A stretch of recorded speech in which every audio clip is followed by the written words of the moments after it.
'cause fishing, it's in my soul. Welcome to the Salt Strong Podcast, disrupting fishing entertainment as you know it. Prepare to laugh. Prepare to get to know fishing legends in a whole new and unfiltered way. And on occasion, you might even learn a thing or two about fishing. Here's your host, Joe Simons. Like diamonds. Hello and welcome to the Salt Strong live stream and podcast. My name is Rich Natoli. I'm the regular host of this Monday night edition and typically Friday morning podcast edition. And I'm normally joined by the lovely and talented Ed Gobo. Ed is probably sitting in his garage right now watching us as he is making jigs. And he's making jigs because he filled all of his orders except for his own. So he, the tackle owner, the tackle store or tackle manufacturer owner texted me and said, I have no bucktails, 0 bucktails to go fishing. And if you live in New Jersey, you know that fluke season opens up tomorrow. So he's got to work on that. So Ed, I don't even know what to say, Ed. We'll have words when we're on the water. So everyone, that's why he's not here. So blame him. Don't blame me. We're going to have a great show. I'm going to try my best to keep up with the comments as we go through this one. It can be tough when you're flying solo, but I'm going to do my best for you. Make sure that we get all the questions answered that are possible. And out of the people that are in the chat right now, we have Dave Person, Bill Deekhouse, Rob Widmeyer, G.I. Jigs. That is a great name. G.I. Jigs, Larry Matzinger, James Flynn, M.R. Johnson, Tad Drummond, Crabbing and Fishing, James Flynn again, Participation Trophy, KB, John Kern, Breeze Life TV, Playing Hooky with David, and Giovanni Gargano. Good to see all of you and everyone else that's in there that has not chatted. I don't know that you're there, but welcome. Welcome. It's good to have everyone here. So we're going to roll really quick into this one. As I mentioned, if you're in New Jersey, if you're in New York, fluke season, I believe, opened in New York today. So good luck to all of you. Everybody in New Jersey, it opens tomorrow. Good luck to all of you. I will not be fishing the opener for the first time in years because the wind is just offensive. It's just ridiculous wind. So I'm sure the New York guys are already frustrated that a lot of them probably missed the opening day up there, and a lot of New Jersey guys will be frustrated tomorrow.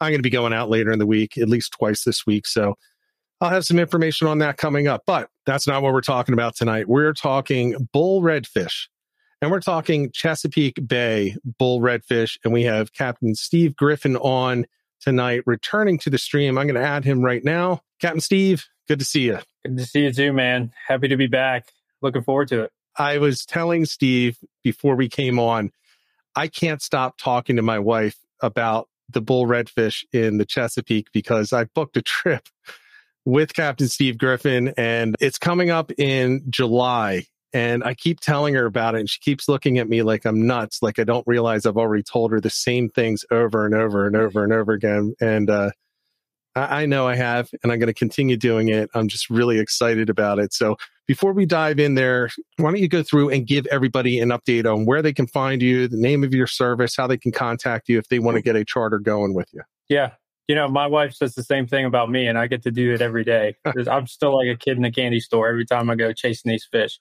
But I'm Captain Steve Griffin with Griffin's Guide Service. You guys can find me easily on Facebook and Instagram at Griffin's Guide Service, or my website's griffinsguideservice.com.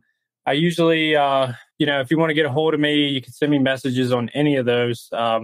My email, there's a really good email platform that you can get to from my website that I always see. Sometimes I miss Instagram messages for some reason, but yeah, the website emails always come through. And where are you sailing out of normally? We are sort of in the middle of Chesapeake Bay. So I run out of, almost always Maryland ports, but I'm on the Western Shore and I go all over, really. We chase fish. So we're always going after the best bite, and we'll move for that. Yeah. And that's the important thing, especially, I believe, when you're talking about these redfish, because they're not always going to be in the same place when you're going out to hunt them. And you've added, since we last talked, you added another, you've increased your fleet. Yeah, we've got a little bit more capacity now.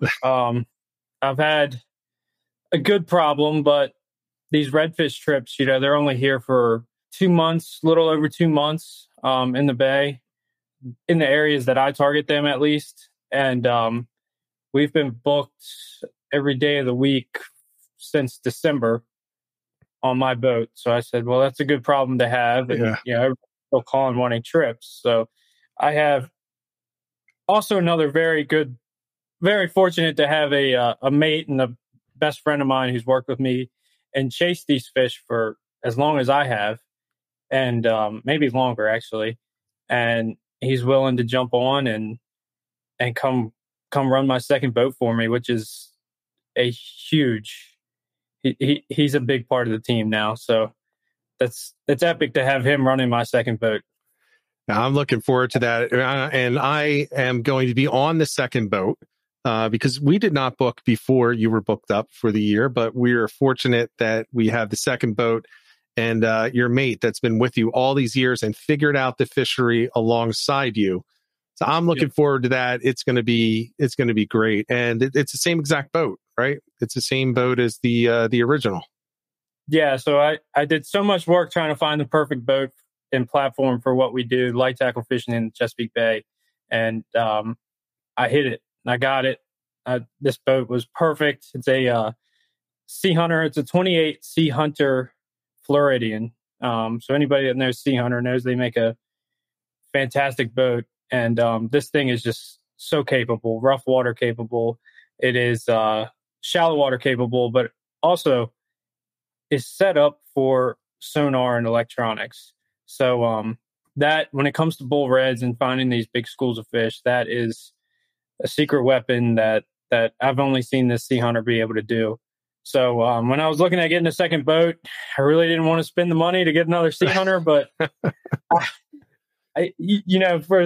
the service that I want to give to my clients, and there's just no other boat that can come close. So yeah, we got another Sea Hunter. It's funny. You talk to different captains, and the boat is such a big part of the success.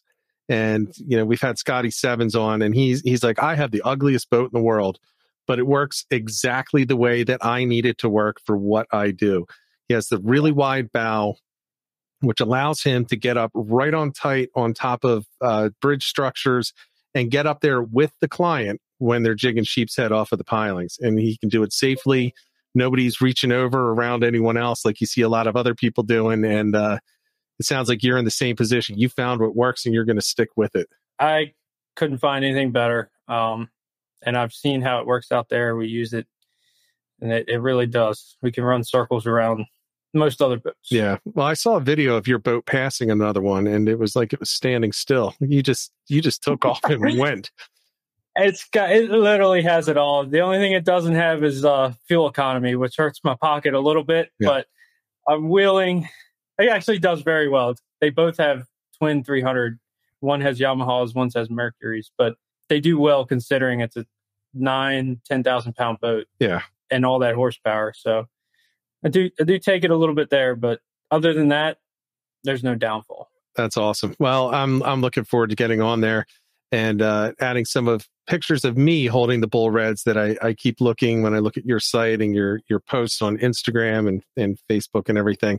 Now, we've talked about the big piece of equipment here. Now let's start kind of honing in a little bit on the smaller things. I want to talk the equipment first, and let's go into some tactics. Now, you have talked about this in the past, the type of gear that you use, but we have a lot of new listeners, a lot of new watchers. So why don't you go through specifically for these bull reds when you're going to be targeting them? What are the rod and reel setups that you're going to use? And then let's talk about the line, the leaders, and then lastly, we can talk about the jigs and the terminal tackle that you're using. I use it's all relatively light tackle. I do up my tackle a little bit when we're targeting these bulls. I think the bull reds fight, versus when we're fighting stripers, big stripers. I think these bull reds fight 3 times as hard as a pound for pound as a striper. And so we do up our tackle a little bit to 5,000 size reels. I'm personally using Twin Power XDs, Shimano Twin Power XD 5000s. I pair those with G Loomis Pro Blues. It's a 15 to 40 pound rod. Okay. It's not super heavy. It's still very light in the hand. You can fish it all day long if you wanted, but it has enough backbone. It's a medium heavy. Yep. And it has enough backbone to really be able to fight these big fish and get them in with no problem. We run 30 pound Power Pro braid, and I run a 40 pound leader. Okay. Makes sense. I would use a nice Seaguar leader. Can't beat it. All right. So you're using fluoro. Let me ask you this. Do you find that these bull redfish, when they're out in the middle, well, I'm making an assumption. Are you out in the open water, or are you coming up tight to structure and tight to land, or are you not going to answer that? Generally, it's open water. Okay. All right. So do you find any leader shyness out in the open water? Typically, the hardest part with these fish is finding them. Yeah. And when you do find them, they need a Coke can if you throw it out there. Okay. So I use the nice leader for abrasion because when we do find the big schools of fish, the only time I think we really get cut off is when because it's just craziness, right? Yeah. Only time I really think we get cut off is if another fish cuts the braid. Okay. So it's like a striped bass blitz. It's usually not going to be that bass that does it. It's going to be the 10 million other bass that it's coming through or running. But even worse, these redfish have such a hard mouth, and they have, more teeth. Like even a big, if you've caught large stripers, that they have teeth and they will cut you up. Yeah. It's more teeth than sandpaper when they get big. And same with the reds. They also have sort of teeth, and they would tear you up. And they also tear up a leader. Yeah. Or braid. Well, it's a point of pride when you have this striper thumb. And I'm assuming you're not doing that with the redfish, though. Oh, redfish do it worse. Redfish will tear you up. Oh, exactly. That's what I'm saying. You're not going to be sticking your thumb in there as quickly on a large red. I do it, but I'm all scarred by now. So. Yeah, you got all calluses all over the place. That's all I got. Now, what are you using? All right, so 40 pound leader, the 15 to 40 pound test, or 17 to 40. Now, what are you using for your terminal tackle on any given day? What's the first lure? Well, first of all, I assume you're all artificial. Is that correct? All artificial. Okay. So when you go out there, you see, okay, I can see the indicators. We've got the reds right ahead of us right now. We're 1 mile out. Guys, get ready. Make sure what is on the end of those lines. I am, for those Pro Blues and Twin Powers, those rigs that I have strictly for redfish and we'll catch cobia while we're out there too. I always have this tied on every rod, and different colors. I always use different colors, but what it is it's a 1.5 ounce GI jig, which I saw he was on here. Yeah. Love that name. He makes amazing lures. And these have an HD hook on them. So kind of need that. You need a good powerful hook because we are putting some pretty strong drag on those fish. So we want to get them in. It's all catch and release. So we want to get them in before they get too wore out and get them released. So this is my rig right here, this setup. This is actually a glow head, which is incredible. Top secret stuff. You got to contact GI Jigs to get those. All right. Don't see them in the tackle stores much, but it's a 1.5 ounce GI Jig HD hook. It is a 7-inch Z-Man diesel minnow, and I use the diesel minnows. They don't get torn up. They last. I mean, these lures, I had a couple of them last all year last year. Caught tons and tons of fish. So the reason I use this, we see them up high, and we also see these fish down low on the bottom. Right. So I used 1.5, and we typically see them in less than 40 feet of water. So I used the 1.5 in case we see them on the bottom. I could run something a little bit lighter. This is a 1/2 ounce head with an HD hook. Yeah. But if I did that, I'd be limiting my capability if I needed to get down low. So a 1.5 ounce can get low. You can get right down to the bottom if you need, or you can rip it across the top if there is a blitz. All right. So let me ask you this. And I'm going to compare it to striped bass fishing. And often what I find when you go out, you have a lot of activity on the top. Let's say they're busting bunker pods or menhaden or whatever anybody wants to call them. Yeah. And you head out there and you can typically see the size of the bass. So let's say you have bass that are maybe 27 to 32, right? So they typically travel in classes. What I often like to do is toss it out and get under them. And that's where I find often the larger class fish. Is that the same thing with the redfish? Do you have the bigger ones sitting on the bottom, or are they all together? They are, well, they're all big. We don't have, the smallest redfish we caught last year was 41 inches. Oof. So they are all big. And yes, we do get a variety out of, like, when we get into a big school of reds, we're talking thousands of fish. And if I've got 6 people on the boat, unless somebody really messes up, 6 people are catching a big redfish. It's hard to miss. Okay. But they're typically, we do see a little bit different size. So now that I think of it, we might see some in the lower 40s, and then we will have a group, we find them one day, and we might find a bunch of upper 40s or even into the 50s inches. And they do stick together, but they are always 40 plus. Okay. They're always massive. You can't really get to the bottom. If you see them up top, you're not going to make it to the bottom. See, that's a beautiful thing right there. It just brought a tear to my eye. Yeah. They are not finicky. They are going to eat. They're fighting over it. They're aggressive. We do throw top waters at them when we see them up top. So catching a big bull red on a top water is incredible, seeing multiple fish fight over a big top water. Oh, that's great. And right here you have James Flynn, loves that answer. They're all big. So you have 2 really great answers there. They're all big, and the second is you're not getting to the bottom.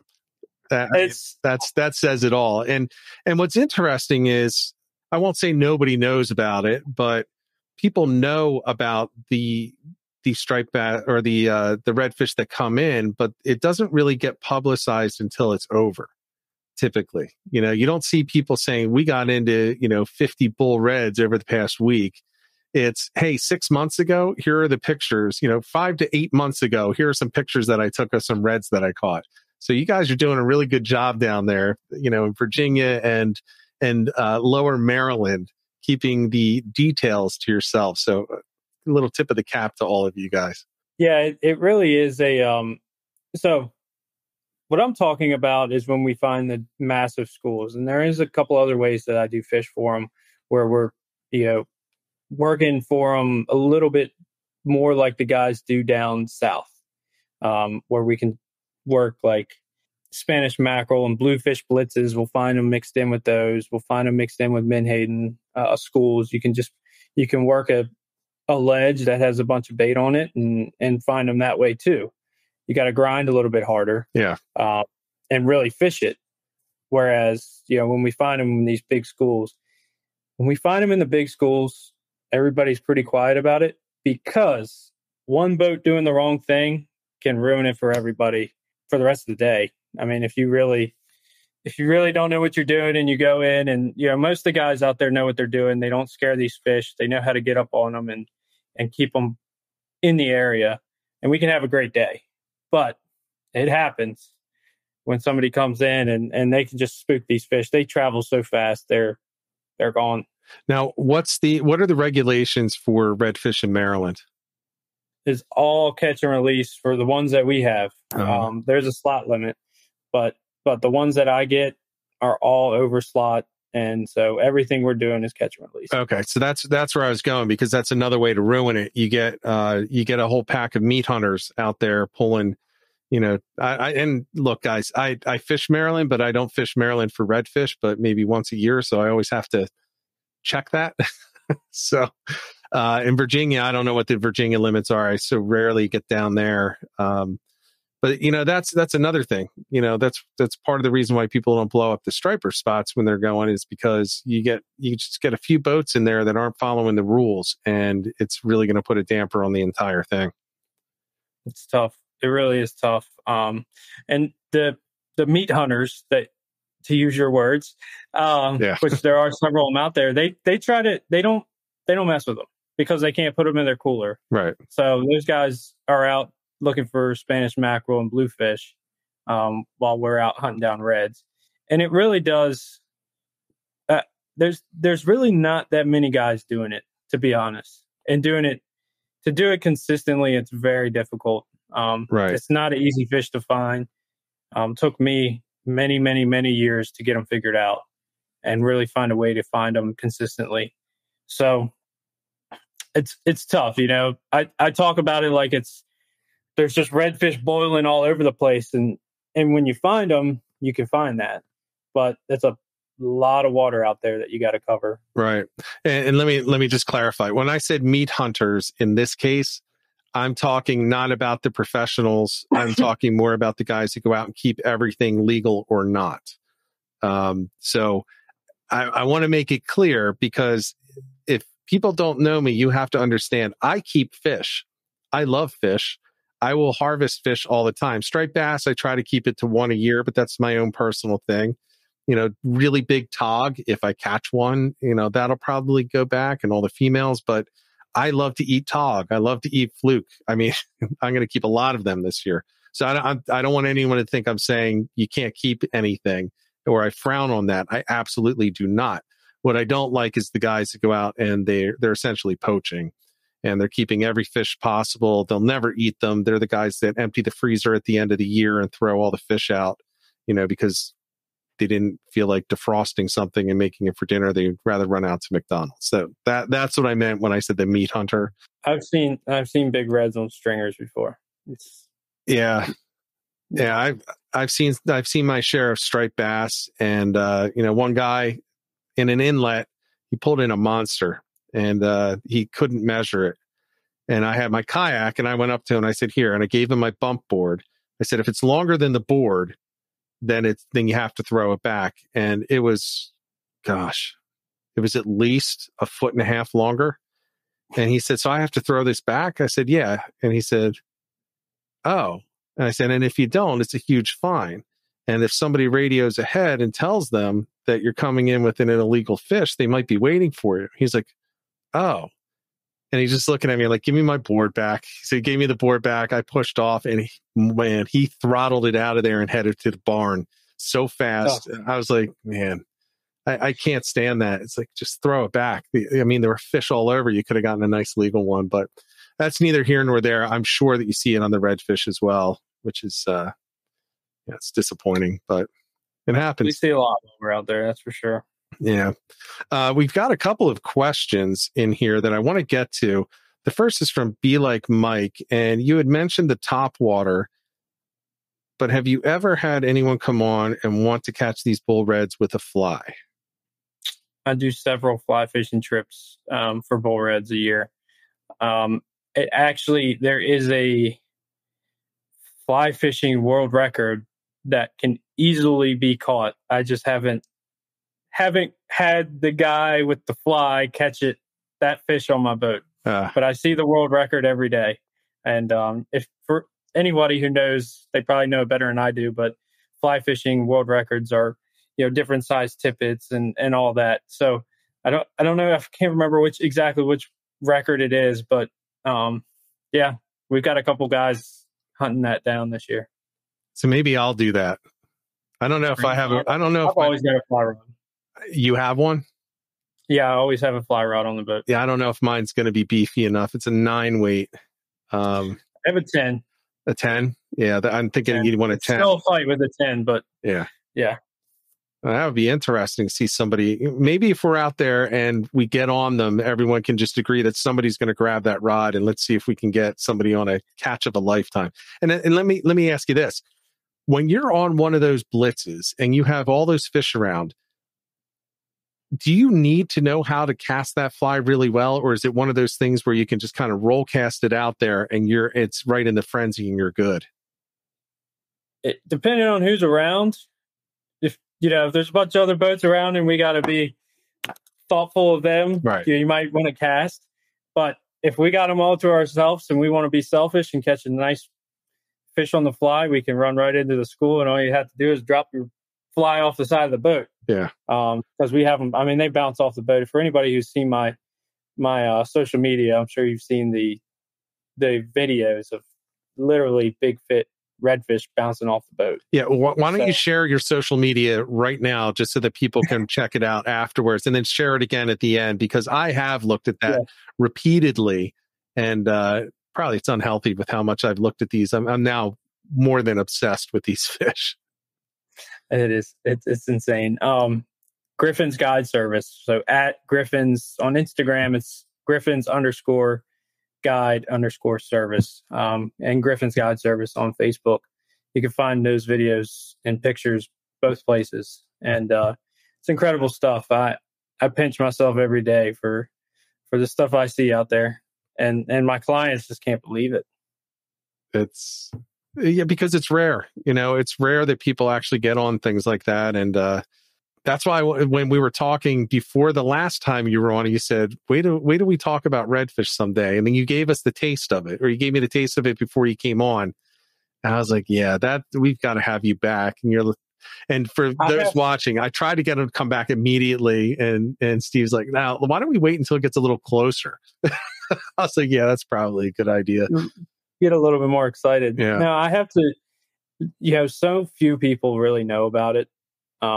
I've got guys that fish the bay, and even the portions of the bay that I fish for redfish their entire lives.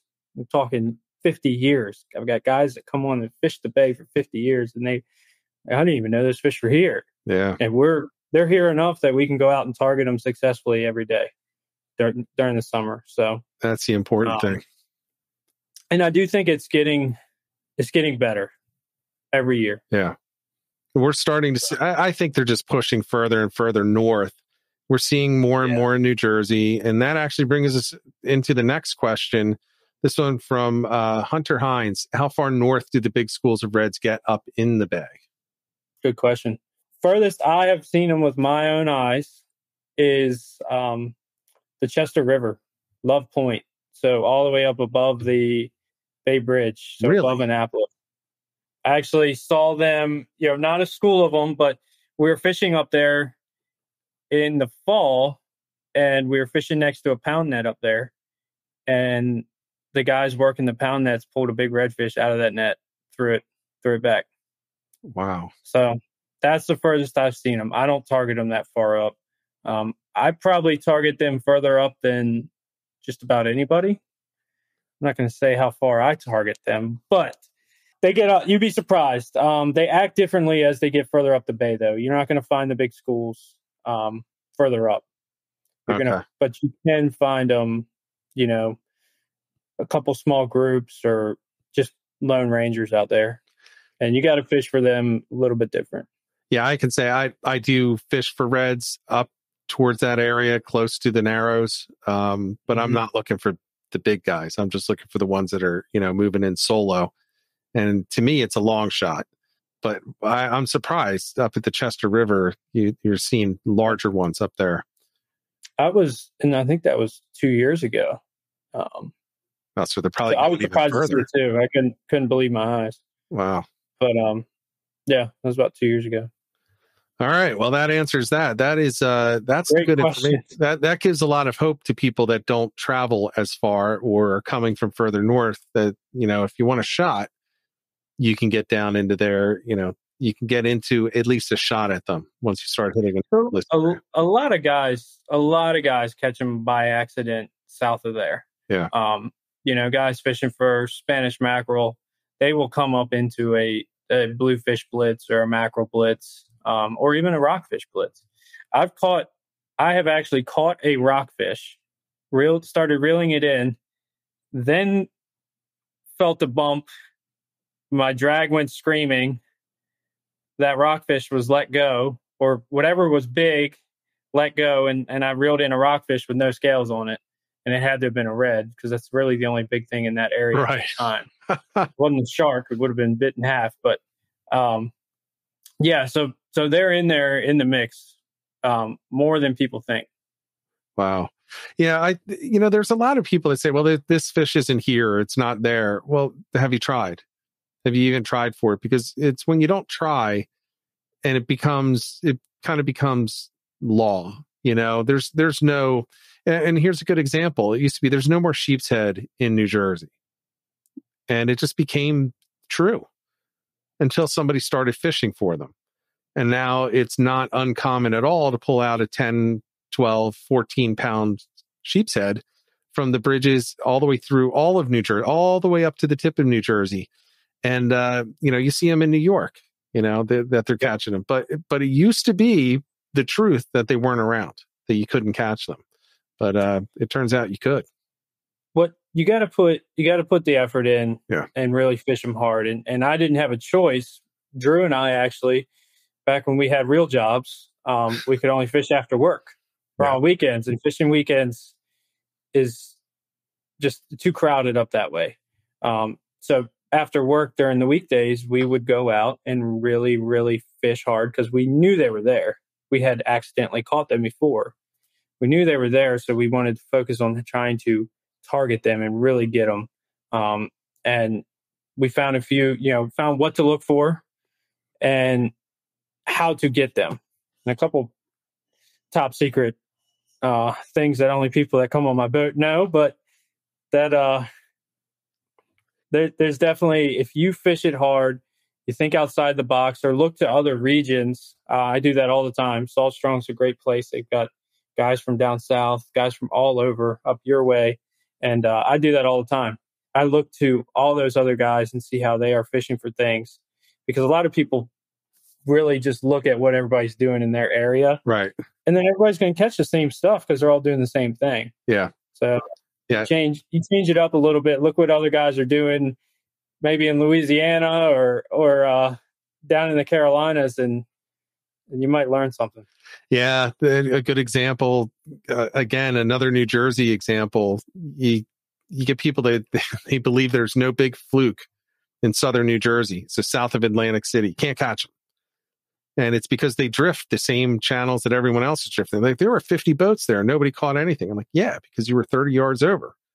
Don't fish where everybody else is. Don't do the same thing all the time. Change it up a little bit and you're going to start catching some nice fish. And the guys that catch the nice fish and are winning the tournaments are the guys that are fishing 30 yards off of the other guys. And the people don't even realize, they think they're in the same spot. They don't realize they're in different spots. They're fishing it differently. Now, there's a question in here from Ben, crabbing and fishing, which is pretty good. Can you talk more about depths and structure when you're out there hunting for these fish? Structure, I personally consider structure, ledges a structure, because that is underwater structure. Yeah. And specifically for bull reds, that is the structure I'm looking for. And I have found these fish anywhere from 4 feet of water, 3 foot of water, to 40 feet of water. And this is different in all different areas of the bay. They act, like I said multiple times, they act differently. Just a 5 mile, you head 5 miles north and they're not going to do the same thing. Right. And they do it every year. I don't know what it is, but they act differently in certain parts of the bay. I would say the majority of the fish we catch are probably 30 foot of water. Okay. And ledges. So 30 feet of water and ledges is a good starting point. Yep. And and to be honest, I start from scratch every day. These fish are almost impossible to pattern. So you really just have to go look for fishy areas with structure, ledges, and cover a lot of ground. It's nothing for me to put 90 miles on the boat in one trip. Now, let me ask you this. Okay, they're tough to pattern on a day in, day out basis. So today versus tomorrow, is there a pattern that you look for season wide? So generally in the first third, they're going to be doing X, they're going to be doing Y in the middle third, and then Z at the end. Yes. And that goes right back to how they act differently as they move up. Right. So as they hit those points, as they get further up, they start to spread out and you're not going to see the big schools of them. So they definitely act a little bit different. There is certain parts of the bay where the majority of the time, or if you're going to see blitzes, they're going to be in the area the most, in the middle bay. You're not going to see that further up. Right. And even south in Virginia, I think really actively feeding schools of fish. In my experience, some guys down in Virginia, I don't fish Virginia that much, but in my experience, usually those fish are just, if you see them on the surface, they're kind of just cruising, right, and not really blitzing. I have seen it down there, but they act completely different as they make their way up the bay. Yeah, I talked to a captain in Virginia a couple weeks ago, and we were talking about you coming on to do this. And he mentioned, he's like, oh, I'm looking forward to that one. He's like, because we've got our little thing going on down here. I'm like, how come nobody's talking about that one either? He's like, people are talking, but they're doing the same thing as the Maryland guys. They're only giving out enough so that people can go out and put in their own time and figure it out on their own. He's like, but we've got a really nice one, but smaller than what they seem to be getting a little bit further north. So I wonder if these big schools are just kind of jetting through the lower bay and then really becoming active and schooling up as they get into the middle bay. I don't know. What do you think? No, because there are, even Oceanside, there are some huge, massive schools of fish. And I've seen them coming right through the mouth of the bay in massive schools. But I think we have them, like you said, they're passing through down there, right, to come here. So where we're at, I think we get them a lot longer, and they kind of all come together up here, and they do spread out a little bit. Like I said, you'll see some spread out, go a little bit further up, but the big schools of them, for about 2 months, we get them pretty solid. 2 months starting around when? July. We start looking for them in July, and we'll have them before then. And then I only go when I really know that I'm going to get them. Sure. I mean, well, it makes sense. You don't, for a business. Like I could probably go find a redfish in Maryland right now. Right. I wouldn't be surprised, but to really target them and make sure I put my clients on a good trip. Yeah. I mean, there's a big difference, going out with your buddy because you have a quote unquote real job and you only have a few hours is a lot different than, 6 guys jumping on, trying to get on some fish. You got to be very careful in that case, unless they come on and say, look, we don't care. We just want the chance. I've had that. Yeah. I'm that type of person. Yeah. I would probably do that, but it would be difficult to put a whole charter together of 6 guys that are like, hey, if we only catch one fish, we're happy. It's a tough way to run a business. Very difficult. Especially when they hear the other stories. Right. Yeah, they hear the stories and they want to see that. Well, you said, the smallest one was 41, so you've kind of put the pressure on yourself with that one. I mean that's just how it is up here. Yeah. That's just how it is, and it's been that way for many, many years. I would say a 48-inch redfish is our cookie cutter redfish. We catch more 48s than anything else, it's incredible. I mean, I don't even know how I'm saying this, but it's the truth. I was going to say, I'll take a 48. I'll take a 40. I'll take a 35. You're talking about somebody who hasn't caught any bull reds. The biggest red I caught, I think, was 29.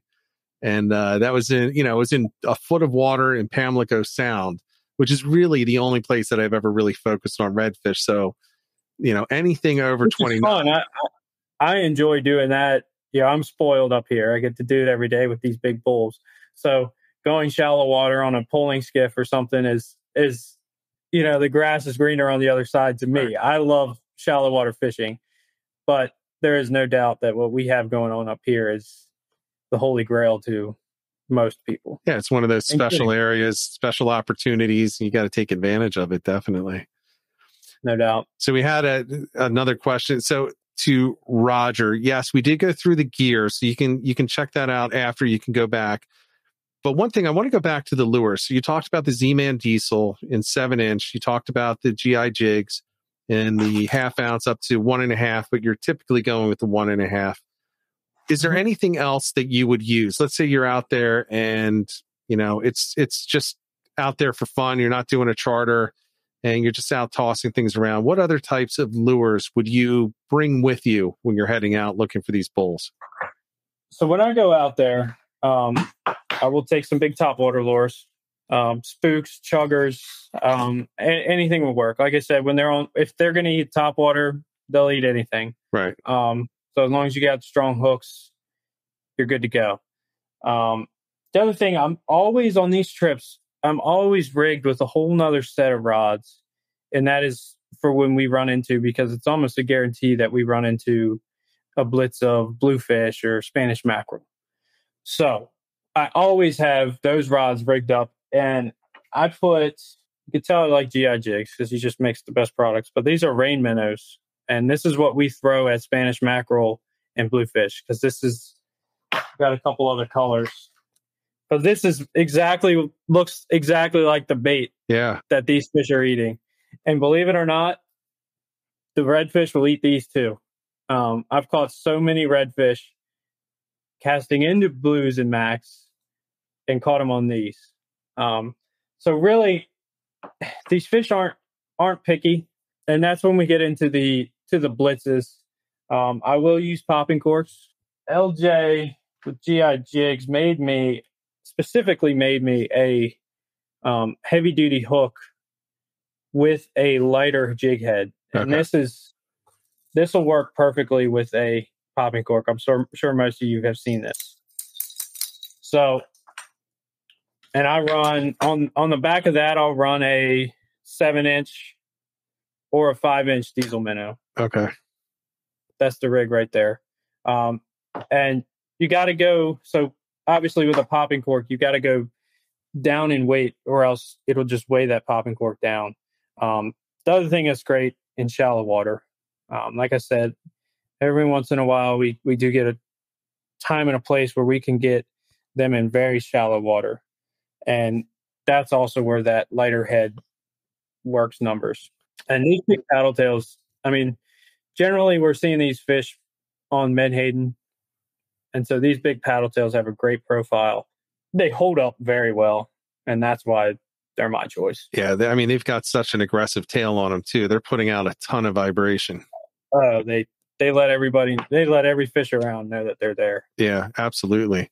We're coming up on 45 minutes. I want to keep making sure that I get some of these other questions in here. This is an opinion question for you. Are reds good eating? So, I've heard yes. I've never had them. Oh, really? I am not. A lot of people, I blow everybody's mind with this, but I am not a big seafood eater. I love crabs, but I do not, I don't eat fish hardly at all, even though I'm a fisherman. I love the sport and I love going out and finding fish and catching fish, but I would rather eat a steak any day. I have my friends and Drew, my other captain, will eat fish, and he goes into the shallows and catches a lot of slot reds. Yeah. And he'll tell you that they probably taste better than stripers. I'll agree with that. Yeah, I do. As I mentioned before, I like to eat fish, and Steve, you'll be happy to know that one of our Salt Strong fishing coaches, amazing at catching fish all over the Gulf, the East Coast, the Chesapeake, Pat Ogletree does not eat fish at all. So see, maybe these fish know that we won't eat them, so they'll let us hook them or something. Yeah, let us find. It just works out. They know that it's a catch and release charter, so they're like, "All right, what the heck? I'll bite that diesel. I'm gonna bite that thing, give this guy a little show, and then I'll go back to my friends." I will tell you, I do like redfish. I've only kept a couple in my life and released everything else, but the couple that I kept were definitely good. But again, they were in slot, so they were smaller. And I don't know if it's true for redfish or not, but it seems to me that for most species, the smaller fish have a better taste to them and a better consistency to the meat than the larger. I mean, I don't even know if redfish can get worms like black drum, but certainly you don't want to keep the monster black drum. You want to keep the puppies. They're the ones that are going to taste better. Yeah.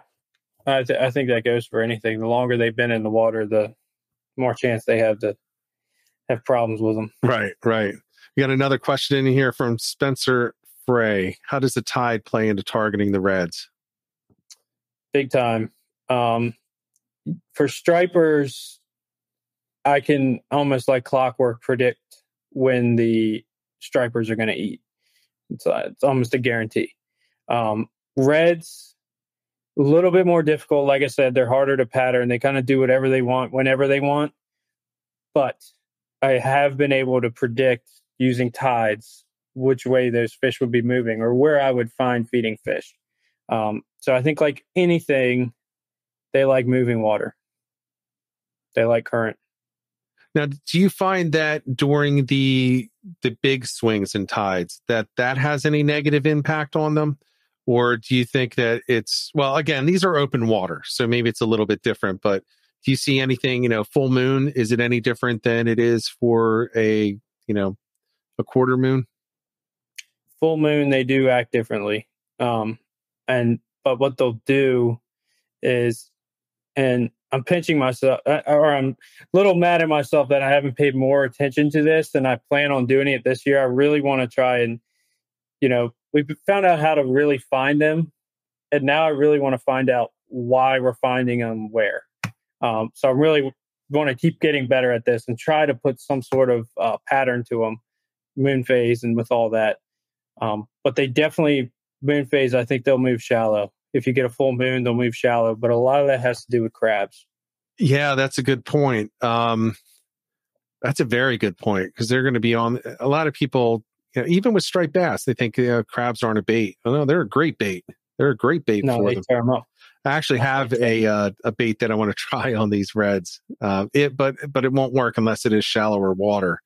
So I'm kind of hoping we do get something up in the shallower areas so I can try out a couple of things.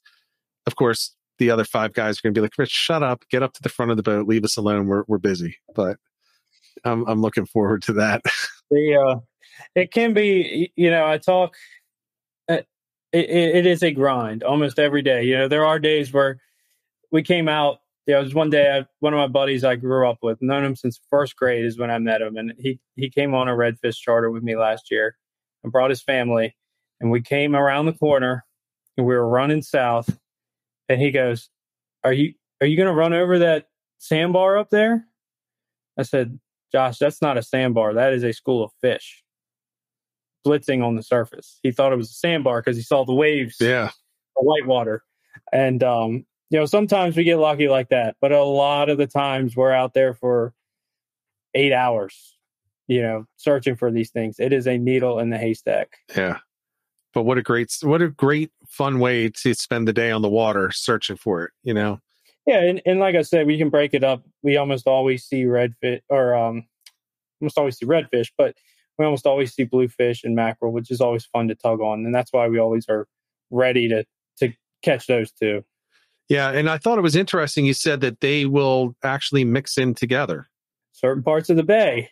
It's funny because when we're looking for the big schools, I don't think I've ever in those parts of the bay caught them in mackerel or bluefish schools. But as they get further up, I do all the time.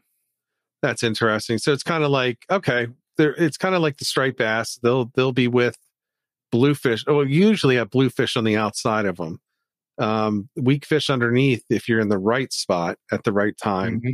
But here's a question from G.I. Jigs. Have you ever seen the bulls breaking on the Spanish mackerel and feeding on them? I have seen. So actually, take it back to the very first bull redfish I caught. I cast it into a school of Spanish mackerel jumping out of the water with a diesel minnow. And as soon as it hit the water, I was tight on a bull red. So you see tons of chaos, and this was an area where there's not, this was an area where there's not big schools of redfish. But so they're certainly in there, yes. And LJ with GI Jigs knows this as good as anybody. Yeah. Oh man, I can't wait. So when you're out there, what other species would you expect to be getting, or actually, let me ask it this way. If you're out there on the water and you're looking for these and you're not you, so me, I'm out there on a boat and I'm out there just kind of looking around. Is there any kind of sign that I want to look for up on the surface? Is there any other type of fish I want to locate first? What types of things, what types of factors come together which really make you think, okay, I don't know if they're here, but this is likely a decent spot to stop and start looking for these reds? I'll break it down into, let's talk in the Maryland portion. So we'll talk the north side first. When I'm up further north in Maryland and I'm looking for redfish, I'm looking for schools of Menhaden just rolling on the surface. I'm looking for, there could be stripers, there could be bluefish, Spanish mackerel. I'm looking for any kind of life I can find because, like I said, they are really scarce, but they're there. Right. And they're there enough that you can target them because these fish come to commotion. So I'm looking for any kind of life, anything making noise, and I'm going to look really hard in those areas. I'm looking for ledges. I will scan ledges. I run really good side imaging. All my electronics is top notch. So I can see these fish out pretty far on side imaging. And a single redfish will show up. It's a big fish. Yeah. So he's not getting by me. Now, further south, when you're looking for the needle in a haystack, I start getting very excited when I see slicks on the water.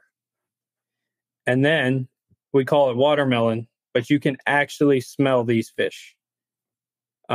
Everybody's probably got into a big school of, actively feeding fish, and you get a smell. And I see you looking. Everybody doesn't believe me, but you're gonna find. Oh no, I absolutely know what you're talking about. Okay. I can't tell you how many times we've stopped the boat and people are just looking at each other like, I smell them. And people are like, no, you don't. It's like, yeah, you literally can smell them. Joey Leggio was talking about you smell licorice in certain times of the year, and that's where you know to stop. Yeah. It is. It literally, we call it watermelon, but it literally hits you in the face when you get into them or near them. And there's no denying it. And when I start smelling them, I start getting very excited. And I start looking around really hard in those areas. Yeah. Slicks too. Slicks on the surface is a huge sign. These fish will put a big slick on the water. Other than that, you got to find them with sonar. There's really not much else showing you where they are in the big open water, in the big schools. But you can generally find the area they are at or have been in by smelling or looking for slicks. Okay, so when you're out there, I think a lot of people, myself included, think, all right, you're going to see them boiling on the surface. But what percentage of the time are you actually seeing them up top versus finding them by looking at all the other clues in the electronics? The last year was crazy, and it was nothing like any other year. Last year, I would say 25% of the time they were on top, maybe 20. Okay. But the majority of the fish we catch, we're finding with sonar. Okay. And there's still active blitz underneath. You just can't see them. They're eating. I guess that's where the slick most of them comes are from. eating. Yeah. They might be cruising. They might just be cruising by. I got on them. Actually had a cancellation. Poor guy. Canceled last minute last year. And so I decided to take my wife and my then 1-year-old son out, 1.5-year-old son out. And we found them almost right away in the afternoon. We left our boat. I turned the boat off when we got on them. And both her and I caught 3 redfish without turning the motors back on. And we had them under the boat the entire time. Wow. That only happens when nobody else is around. Yeah. And these fish aren't really moving or chasing bait. So I think those fish were just kind of in that area cruising around. But yeah, we put 6 big redfish on the boat without even turning the key. That's a day, man. That is a We're day. by ourselves. We got to be, for that to happen, you got to be by yourself. They're smart. Yeah. We got to put this comment up here from Amy. Just watch the video on your Facebook of a whole boat of people hooked up to bull reds. It's the coolest thing I've ever seen. I've seen that video, and I agree. That is one of the coolest things I've ever seen. Talk about mayhem. We call it it's braided line limbo. Yeah. I mean, you got those reds go wherever they want. They're going to take a couple really hard runs, and it's up to everybody on the boat to, duck and weave and go over, go under. It's so much fun. When you're with a good crew and an experienced crew, when they don't get upset when that starts happening. Every once in a while, you're on the boat and somebody gets really upset when you're casting over them and all that. And you're like, it's how you have to do it, man. You can't just, you don't have your own little spot anymore. There's mayhem going on. You got to start dancing the dance with everybody else. So I give everybody a talk when we're on our way out. Everybody that comes on a redfish trip with me, and I call it the fire drill, because it can be slow. You can get bored. You might, it might be a couple hours we're looking for these fish, but when we find them, you better have a rod close to your hand. You better be ready to throw, and don't be afraid to throw over top of somebody or think about it. You don't want to, You don't want to mess with anybody, but yeah. Usually, almost every one of my trips is a private trip. I don't run hardly any walk-ons with redfish. So, you don't have to worry about guys not knowing each other. Everybody seems to work together, and they're all either family or best friends. Yeah, and I think that's the thing. When you're out there, yes, you can throw over somebody, but it's because you're working together. Because you got to know where they tossed first. You have to know where their bait is going. So if the current is going to take it towards the back, well, then you can toss over them up towards the front, knowing that they're sweeping under you right now, and you're now up top. By the time they bring it in, you're going to be under them now, and they can toss out over top of you. So you have to coordinate. And I say it's the fire drill, but you have to think about what you're doing first. You got to take a second to think, okay, they were here. Let's throw back here at the back of the boat. And the whole time I'm just calling out, trying to coach people into the bite. Right. Leave your bail open, let it drop for 5 seconds, close your bail, you're going to be hooked up. Yeah. or throw it out, reel it back as fast as you can across the top, or let it fall all the way to the bottom and then bring it up. It's a fire drill. You got to be quick. You got to be, do it right. But all right, we've got time for 2 more questions. The first one is a quick one. When you're out there and you find the fish on the electronics, it's not an active bite. They're just kind of cruising around, or they're staging along a ledge or in a certain area. Are you ever putting scents on those lures when you throw them out, or are you just throwing out the regular plastic? Great question. I try to use Procure almost every time I go out. Menhaden flavor. Okay. For everything. I do it for big stripers. I do it for big redfish. I think I know for a fact with stripers, it makes a difference. Yes. Redfish, like I said, they eat anything, but it can only help. So we try to do everything that we can to get that bite. Right. All right. So I'm in agreement with that. I definitely am throwing scent on everything I can. Love Procure. Salt Strong has the saltwater blend of the Dr. Juice, which also works really well. And Smelly Jelly is another one that I've used in the past. But when I have nothing left, I throw that regular Cheddar oil. That's my backup. I have a thing of that in the kayak, and I'll throw that out there just so you have some scent on there, right? All right. And here's the last one. We're at an hour, but I have to get this one in. So let's say you have those 6 fish hooked up, and you're drifting, and you're now trying to manage 6 fish into the boat. You get all of them landed. Now you've released all the fish nice and safe. Everyone got their quick pictures. How are you going to relocate that school that you just came off of? Probably the best question of the night, because I still ask myself that question. But the best thing I have to go off of is, one, I'm looking for some new sonar technology to tell me that. Yeah. And we might have that on the boat by by the season comes. But 2, typically all the fish are going to run in one direction. And I've come to find that, everybody hooks up, and almost every time everybody's fighting their fish on the same side of the boat, or the back of the boat, or they're on the front of the boat. And that's because they're running with the schools.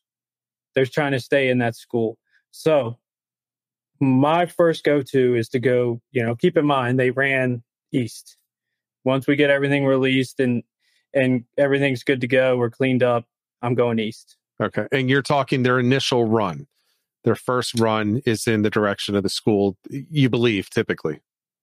Yeah. Okay. I think they try to run to the school almost every run, because they really don't. Well, a couple of them will take you around the world, around the boat. Right. But that's when they get closer. So yeah, especially their initial run, I'm paying very close attention to that.